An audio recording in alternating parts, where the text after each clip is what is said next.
Primera de Pedro, esta es una carta escrita por el apóstol Pedro. Esta es la primera de las dos cartas que él escribe.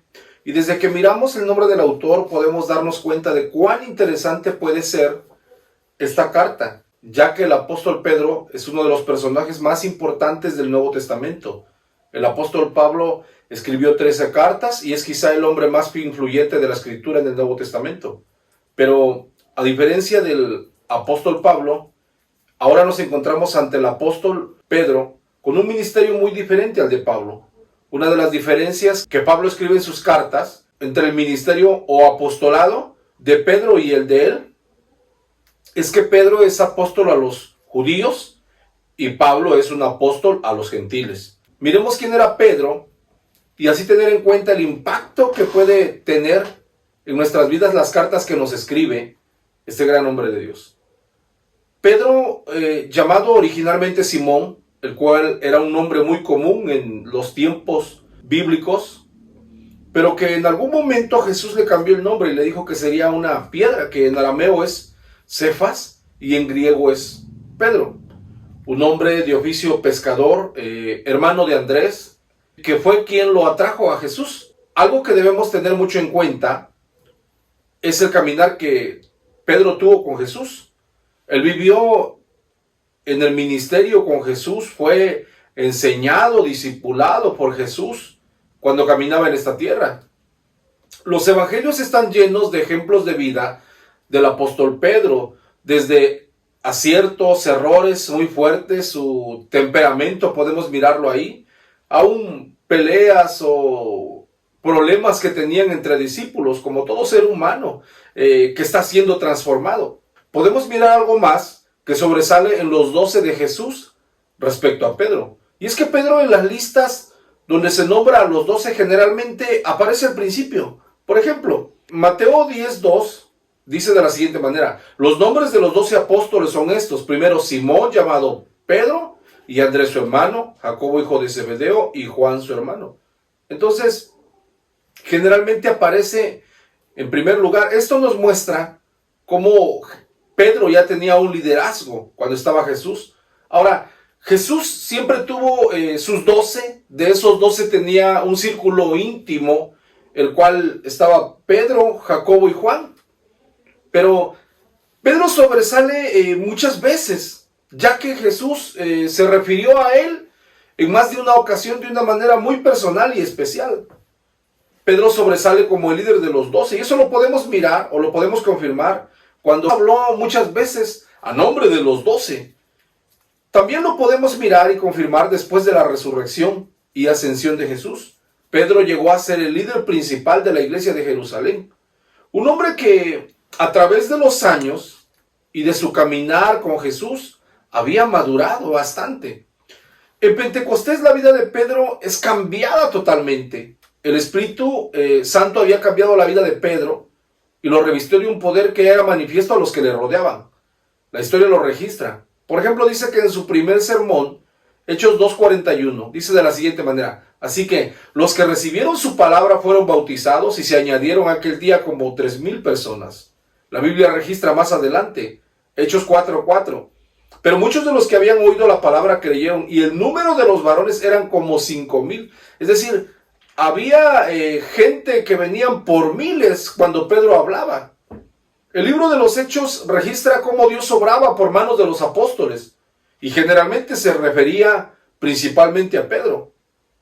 Por medio de Pedro muchos fueron sanados. Recordemos aquel cojo de nacimiento que fue sanado por una palabra de Pedro.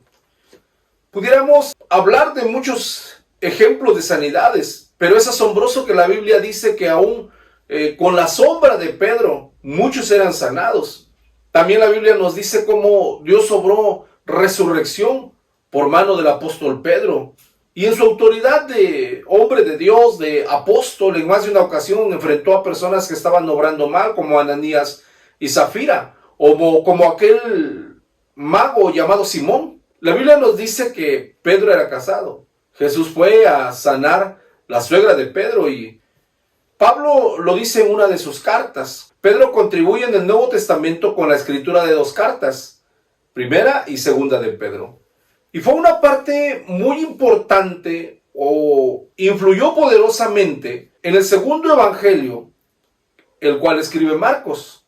Es decir, Marcos escribe un evangelio de todo lo que escuchaba de Pedro. Nosotros pudiéramos decir que este evangelio pudiera ser el evangelio según San Pedro, escrito por Marcos.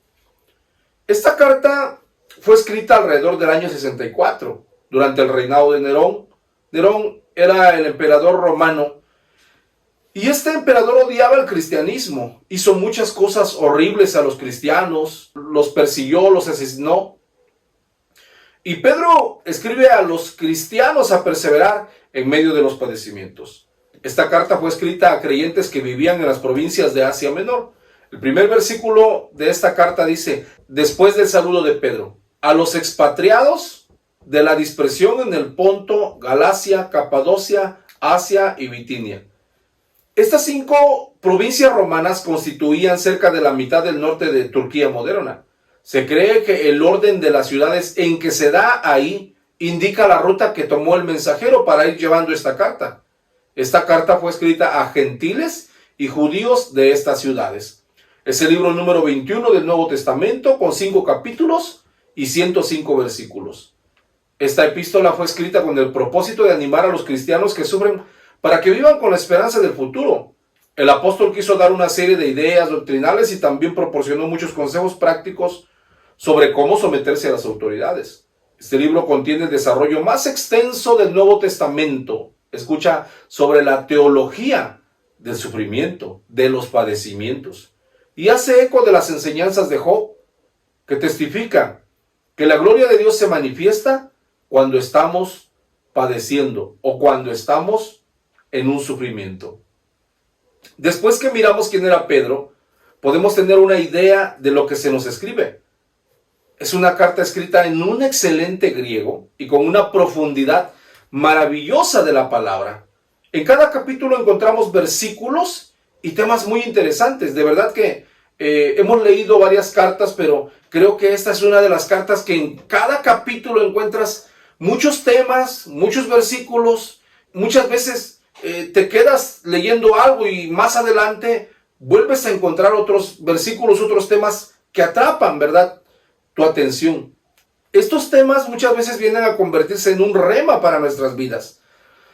Ahora, por la forma y la excelencia en que se escribe, muchos dicen, no puede ser del apóstol Pedro, debido a que en los evangelios se refiere a él como un hombre sin letras, un hombre del vulgo. Pero creo que es ahí donde nosotros podemos mirar la grandeza de Dios, mirar la gracia, la sabiduría de Dios. Porque Pedro, después de que caminó con Jesús y fue enseñado por Jesús, fue guiado, fue lleno del Espíritu Santo, era otro, el cual caminaba con una excelencia muy grande. Pudiéramos dividir la carta en 3 tipos de enseñanza. Primero, enseñanza sobre Dios. Este libro menciona mucho los atributos de Dios, desde su presencia hasta su gracia. La gloria de Dios es el propósito de todas las cosas, dice Pedro.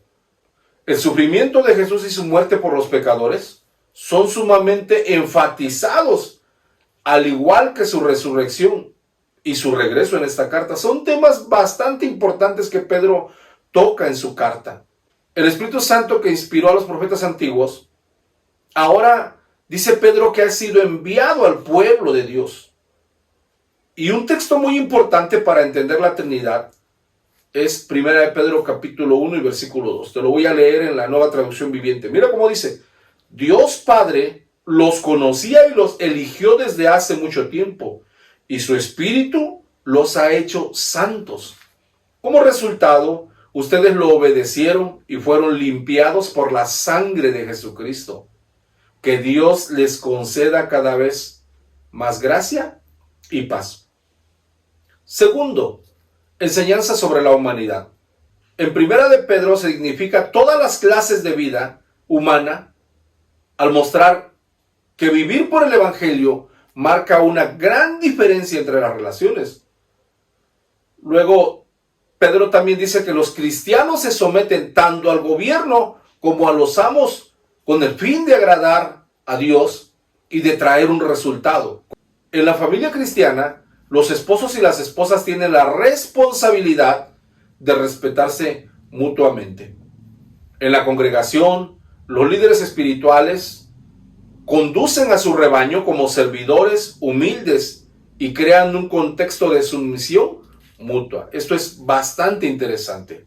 Tercero, enseñanza sobre la salvación. La salvación en este libro es el pasado, el presente y el futuro.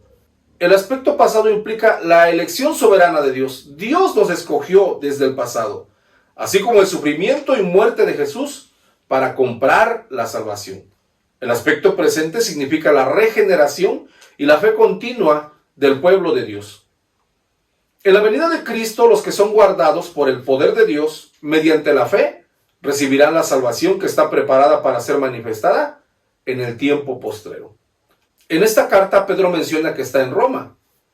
Roma llamada aquí Babilonia, como en el libro de Apocalipsis. Pedro en los últimos capítulos dice que está con Marcos y que ha escrito esta carta con la ayuda de Silvano, también llamado Silas, quien ha servido de amanuense o secretario. Según la tradición, Pedro fue crucificado en Roma durante los últimos años de Nerón. Y dice la historia que pidió ser crucificado de cabeza, ya que no se consideraba digno de morir de la misma manera como su maestro.